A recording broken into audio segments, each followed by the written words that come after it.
మిత్రులారా నమస్తే, నేను మీ Prasadamurthy. Welcome to Pramu talks. ఈ దేశంలో ప్రతిపక్షాల వేదన ఒక అరణ్య రోదనలాగే మిగిలిపోతుందా, లేదంటే వాళ్ళ గోడు ఎవరైనా పట్టించుకునే నాథుడున్నాడా? ఇది ఒక పెద్ద $1 మిలియన్ క్వశ్చన్ అండి. ఏ విషయంలో అంటారా? ఎలక్షన్ కమిషన్ మీద ప్రతిపక్షాలు చేసేటటువంటి ఆరోపణల చిట్టా రోజు రోజుకి హనుమంతుడి తోకలాగా పెరిగిపోతూనే ఉంది. కానీ పట్టించుకోవాల్సినటువంటి ఆ అధికారులకు, ఆ అధినాథులకు చీమ కుట్టినట్టు కూడా లేదు. ఇది ఏమిటి ఈ విషయం అంటే, సరే ఎన్నికల ప్రజాస్వామ్యంలో ఒకరు గెలుస్తారు, ఒకరు ఓడిపోతారు. ఓడిపోయిన వాళ్ళు గెలిచిన వాళ్ళ మీద ఏవేవో ఆరోపణలు చేస్తారు. ఇది ఓడిపోయే వాళ్ళు ఎప్పుడు ఏడ్చే ఏడుపే అని చెప్పేసి గెలిచిన వాళ్ళు కొట్టిపాడేస్తారు.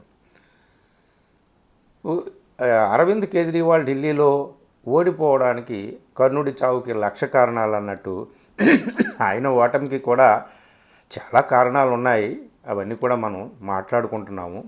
ముఖ్యంగా కాంగ్రెస్, ఆమ్ ఆద్మీ పార్టీ ఇద్దరు కలిసి కొట్టుకోవడం, ఇవన్నీ కూడా పక్కన పెడితే అరవింద్ కేజ్రీవాల్ నేతృత్వంలోని ఆమ్ ఆద్మీ పార్టీ ఇంత ఘోర పరాజయానికి ఉన్న ఆ 1,00,000 కారణాల్లో ప్రధానమైనటువంటి కారణం ఎలక్షన్ కమిషన్ కూడా అని చెప్పేసి, అసలు ఎన్నికలు ఇంకా నెల రోజుల్లో జరుగుతాయి అనగానే అక్కడ ఓటర్ల లిస్టులో జరుగుతున్నటువంటి గడబడి అంతా కూడా ప్రజల దృష్టికి, దేశం దృష్టికి, అధికారుల దృష్టికి, అధినేతల దృష్టికి తీసుకొస్తూ వచ్చారు కేజ్రీవాల్ కానీ ఆయన అనుయాయులు కానీ. ఇదంతా ఏమిటా అని మనం అనుకున్నాం. అయితే 2 విషయాలు ఇక్కడ చెప్తా. కేజ్రీవాల్ ఆరోపణ లేదా ఆయన పార్టీ నాయకుల ఆరోపణలో పక్కన పెడితే, ఒక చిన్న రిపోర్ట్ వచ్చిందండి ది క్వింట్లో. ఎవరంటే హిమాన్షి దహియా అనే జర్నలిస్టు ఇచ్చినటువంటి రిపోర్టు. ఈ రిపోర్టు మీద సోషల్ మీడియాలో పెద్ద వాళ్ళందరూ కూడా, రవీష్ కుమార్ లాంటి వాళ్ళు అందరూ కూడా మాట్లాడుతున్నారు. ఆ రిపోర్ట్లో ప్రతిపక్షాలు చేసినటువంటి ఆరోపణ కాదు, లేదా నేను చెప్తున్నటువంటి లెక్క కాదు. ఆ రిపోర్ట్లో వచ్చినటువంటి ఒక లెక్క ఏమిటి అంటే, దాదాపు గత ఎన్నిక అంటే 2020లో లాస్ట్ టైం ఎలక్షన్ జరిగింది. 2020లో 2024 లోక్సభ. ఈ 2020కి 2024కి మధ్య ఢిల్లీలో పెరిగినటువంటి ఓటర్ల సంఖ్య 4 లక్షలు అయితే, సరిగ్గా ఈ 7 నెలల్లో అంటే లోక్సభ ఎన్నికకి ఇప్పుడు 2025లో జరిగినటువంటి అసెంబ్లీ ఎన్నికకి మధ్య 7 నెలలు ఉంది. ఈ 7 నెలల్లోనే 4 లక్షల ఓటర్ల సంఖ్య పెరిగిందంట. కొత్త ఓటర్లు నమోదయ్యారు 4 లక్షలు. కేజ్రీవాల్ వీళ్ళందరూ చేస్తున్నటువంటి గొడవ కాదు, ఇది ఒక జర్నలిస్ట్ ప్రకటించినటువంటి రిపోర్టు. వాళ్ళు అధికారికంగా కలెక్ట్ చేసినటువంటి రిపోర్టులే వాళ్ళు ప్రచురిస్తారు కాబట్టి దాన్ని మనం కొంత నమ్మొచ్చు. అంటే 5 సంవత్సరాల్లో 4 లక్షలు పెరిగితే ఓటర్లు, కొత్త ఓటర్లు, కేవలం 7 నెలల్లోనే అంటే లోక్సభ తర్వాత అసెంబ్లీ ఎన్నికల మధ్యకాలంలో 4 లక్షలు పెరిగిపోయినాయి. ఇది ఎలాగా, ఏమిటి అనేటటువంటిది మరి ఎలక్షన్ కమిషన్ సమాధానం చెప్పాలి. వీళ్ళు అడుగుతున్నారు, ఓడిపోయిన వాళ్ళు అలాగే అడుగుతారులే అని చెప్పేసి.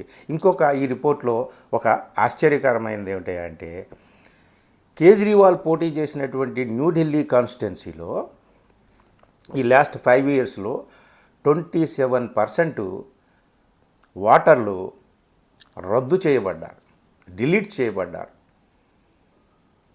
27% అంటే లెక్క తీస్తే 37,000 ఓటర్లు, 37,000 మంది ఓటర్లు అక్కడి నుంచి గల్లంతైపోయారు ఆ కాన్స్టిట్యున్సీలో.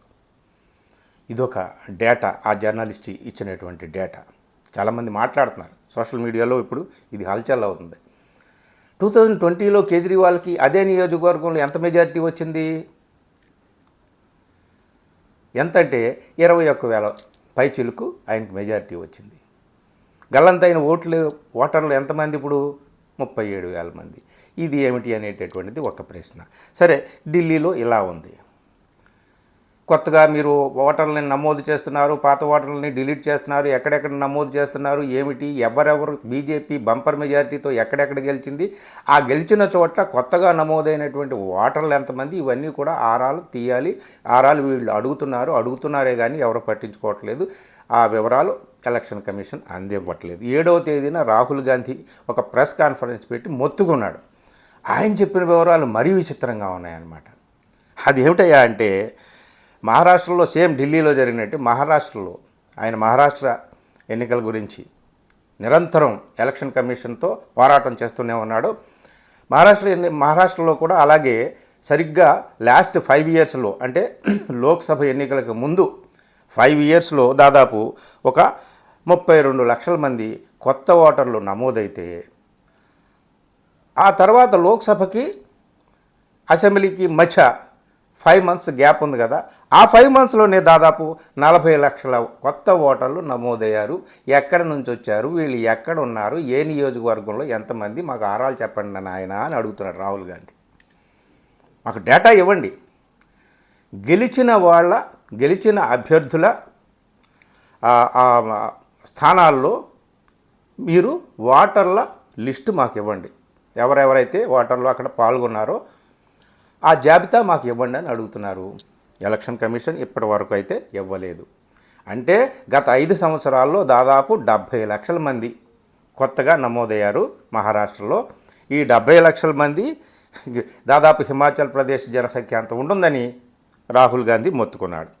ఆ తర్వాత ఇంకో విషయం రాహుల్ గాంధీ చెప్పింది ఏమిటయ్యా అంటే, అక్కడ మహారాష్ట్ర సర్కారు అధికారికంగా చెప్పినటువంటి అడల్ట్ పాపులేషన్ 9.54 crores, 9.54 కోట్ల జనాభా అక్కడ ఉన్నారు. అడల్ట్ పాపులేషన్ అంటే ఓటు హక్కు ఉన్నటువంటి వాళ్ళు అనమాట. అక్కడ అధికారికంగా ప్రభుత్వం ప్రకటించిన లెక్క ప్రకారం. కానీ ఎన్నికల కమిషన్ ఇచ్చినటువంటి లెక్క ఏమిటా అంటే, ఓటర్లు ఎంతమంది ఉన్నారని అంటే 9.7 కోట్లు అని. ఇదేమిటి, ప్రభుత్వం ప్రకటించినటువంటి జనాభా లెక్కల కంటే ఓటర్లు కొత్తగా ఎన్నికల కమిషన్ ప్రకటించేటువంటి ఈ ఓటర్లు కొత్తగా దాదాపు 1.5-2 కోట్ల మంది ఎక్కడ నుంచి వచ్చారు చెప్పండి అని రాహుల్ గాంధీ అడుగుతున్నాడు. నేను కాదు, మీరు కాదు, ఆయన చెప్తాడు లేదు అని. రాహుల్ గాంధీ ఇంకొకటి చెప్పాడు. కాంతి విధానసభ నియోజకవర్గంలో యాక్చువల్గా లోక్సభ ఎన్నికల సందర్భంగా వీళ్ళకి వచ్చినటువంటి ఓట్లు 1.36 lakhs, 1,36,000 లోక్సభలో. ఆ నియోజకవర్గంలో కాంతి అసెంబ్లీ నియోజకవర్గంలో బీజేపీకి అప్పుడు 1,19,000 ఓట్లు మాత్రమే వచ్చినాయి. ఇప్పుడు లోక్సభలో అప్పుడు కాంగ్రెస్ గెలిచింది. విధానసభలో ఇప్పుడు బీజేపీకి కాంగ్రెస్కి ఎన్ని వచ్చినాయి, 1,34,000 ఓట్లు వచ్చాయి. దాదాపు ఇంచుమించు లాస్ట్ టైంకి ఇప్పటికీ ఒక 2,000 ఎంతో తేడా అంతే. కానీ ఈ నియోజకవర్గంలోనంట 35,000 మంది కొత్తగా ఓటర్లు నమోదయ్యారంట. ఆ కొత్తగా నమోదైన ఓటర్లు ఎంతమంది నమోదయ్యారో అంతమంది 35,000 బీజేపీ ఖాతాలోకి వెళ్ళిపోయినాయి అని రాహుల్ గాంధీ చెప్తున్నాడు. ఇది కేవలం ఒక నియోజకవర్గం లెక్క. ఎక్కడైతే ఉద్ధవ్ ఠాకరే శివసేన పార్టీ కానీ, అలాగే ఎన్సీపీ కానీ, కాంగ్రెస్ కానీ ఎక్కడెక్కడ ఓడిపోయారో, బీజేపీ బంపర్ మెజారిటీతో ఎక్కడైతే గెలిచిందో మా ఓట్లు మాకే వచ్చినాయి, కానీ కొత్తగా యాడ్ అయినటువంటి ఓట్లన్నీ బీజేపీకి వెళ్ళినాయి అని చెప్పేసి ఆయన రాహుల్ గాంధీ ఆరోపణ.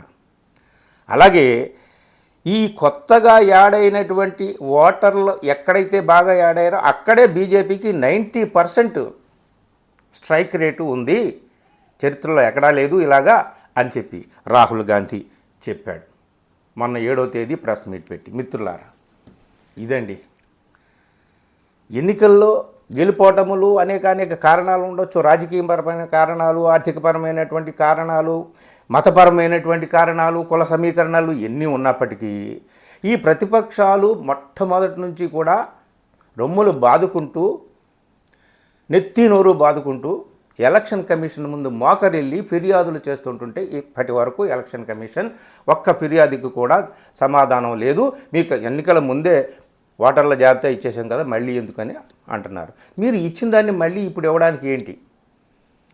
గెలిచిన అభ్యర్థులు గెలిచినటువంటి స్థానాల్లో నమోదైనటువంటి ఓట్ల జాబితాని మాకు డేటా ఇవ్వండి అని వాళ్ళు అడుగుతున్నారు. ఈ పెరిగిన ఓటర్లు ఎక్కడి నుంచి వచ్చారు, ఏ నియోజకవర్గంలో ఎంతమంది నమోదయ్యారు, ఏమిటి, ఇదంతా కూడా గందరగోళం. సో మిత్రులారా, రాజకీయపరమైనటువంటి కారణాలు ఎలా ఉన్నప్పటికీ అర్ధరాత్రి స్వాతంత్రం మన దేశంలో వచ్చింది. ఇంకా అనేక విషయాల్లో, ముఖ్యంగా రాజ్యాంగ పరిరక్షణ విషయంలో ఇంకా చీకటిలోనే మన దేశం నడుస్తుందేమో అని అనిపిస్తుంది. ఈ ప్రతిపక్షాలు చేసేటటువంటి ఆరోపణలనండి, ఫిర్యాదులనండి, లేదా వాళ్ళు వ్యక్తం చేస్తున్న ఆవేదన అనండి, ఇదంతా కూడా ఎన్నికల కమిషన్ ముందు ఒక అరణ్య రోదనగానే మిగిలింది. కానీ మేము పోరాటం చేస్తాం తప్పనిసరిగా ఈ పోరాటంలో మేము గెలిచి తీరుతాం, వదిలేది లేదని చెప్పి రాహుల్ గాంధీ, అలాగే కొందరు ప్రతిపక్షాల నాయకులు కూడా చెప్తున్నారు. మన మిల్కీపూర్లో, ఉత్తరప్రదేశ్ అయోధ్య మిల్కీపూర్లో కూడా చాలా పెద్ద గడబడ జరిగిందని చెప్పేసి అఖిలేష్ యాదవ్ కూడా ముత్తుకుంటున్నాడు. ఓడిపోయిన వాళ్ళందరూ ఇలాగే ఏడుస్తారని చెప్పి ఎవరైనా అనొచ్చు, కానీ ప్రతిపక్షాలు చేస్తున్నటువంటి న్యాయమైన డిమాండ్కి, ఫిర్యాదుకి జవాబు చెప్పాల్సినటువంటి నైతికమైనటువంటి బాధ్యత, కర్తవ్యం ఎలక్షన్ కమిషన్ ముందు ఉంటుంది. కాబట్టి ఎలక్షన్ కమిషన్ వీళ్ళు అడుగుతున్నటువంటి ప్రశ్నలకి ఎలాంటి సమాధానం చెబుతుంది, ఏ జాబితా ఇస్తుంది, ఆ జాబితా ద్వారా ఏ నిజాలు మనకి వెలుగు చూస్తాయో తెలియదు. కానీ ప్రస్తుతానికి మాత్రం ప్రతిపక్షాల వేదన అరణ్య రోదనగానే మిగిలిపోతుందా లేదా మనం వేచి చూడాలి. ఇది మిత్రులారా, ఈ వీడియో నచ్చితే మిత్రులకు షేర్ చేయండి. Thank you.